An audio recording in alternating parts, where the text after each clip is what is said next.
going on, everybody? Dogman Dan here. We're in Warframe and we are talking Dread. I'm going to go ahead and show you a couple of things, how I've set it up. And I'm going to talk to you why I set it up the way I did. And that's basically how we're going to do this. I have no gameplay footage for you today. And the reason is, I just... How do I put this in a nice way?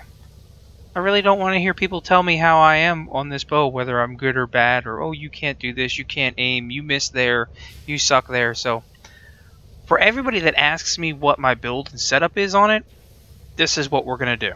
For everybody else, whatever. Alright, so, we're going to actually go a little bit backwards here. So, build B, which is the build that I'm going to run 9 times out of 10. Yes, this is the one that I do the most.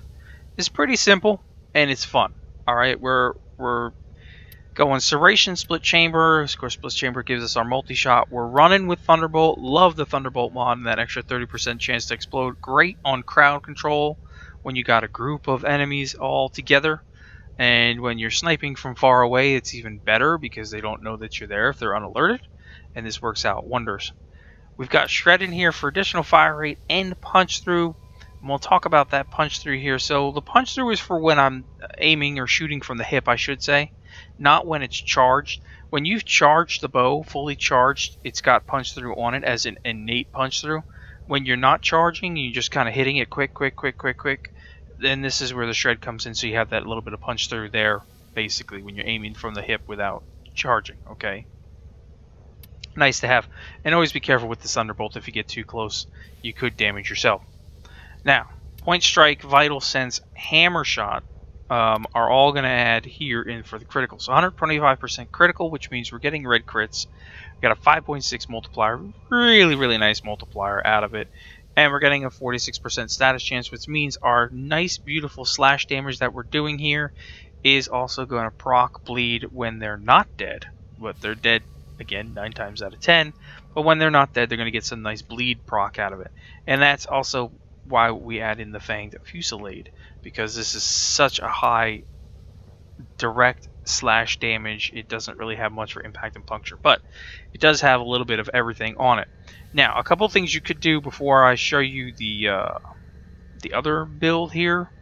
If you want to maximize even more, okay, we could actually go ahead and change critical delay in here for the 149% critical chance with a 4.4 multiplier, which is just fine as well. And you're going to get slightly more red crits, and I've run it this way, no problem at all. It's going to drop down your fire rate just below what the original was. Not too much noticeable there, and you're going to lose a little status chance, but overall you gain that extra 25% critical chance, and that's always a nice thing to have as well.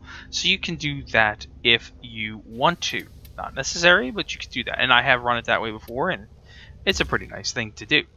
Now, build A is basically the same thing, except what we do is remove the hammer shot, okay, and as you can see, we remove the Thunderbolt. And this gives me a chance to put in the element.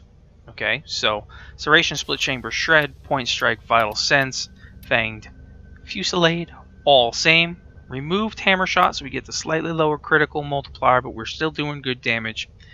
And we remove the Thunderbolt this time around in lieu of getting in a higher status chance, actually, and getting in an element, because a lot of times, you know, people want to run with elements, and I do it sometimes, like I said, running with elements as well.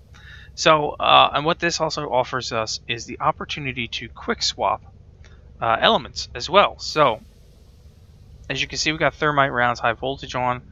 I can quickly go in, change to a corrosive build if I wanted to. I can quickly go in, change to a gas build if I wanted to. I can quickly drop in rhyme rounds, put in blast, malignant force, put in viral, you see. So it's real quick and easy to set up and run with it as you want. 3 forma, that's all that's needed. If you have any comments or questions, please do feel free to leave them below. Otherwise, I'll catch you guys in the next episode. Thanks for watching as always. We'll see you soon.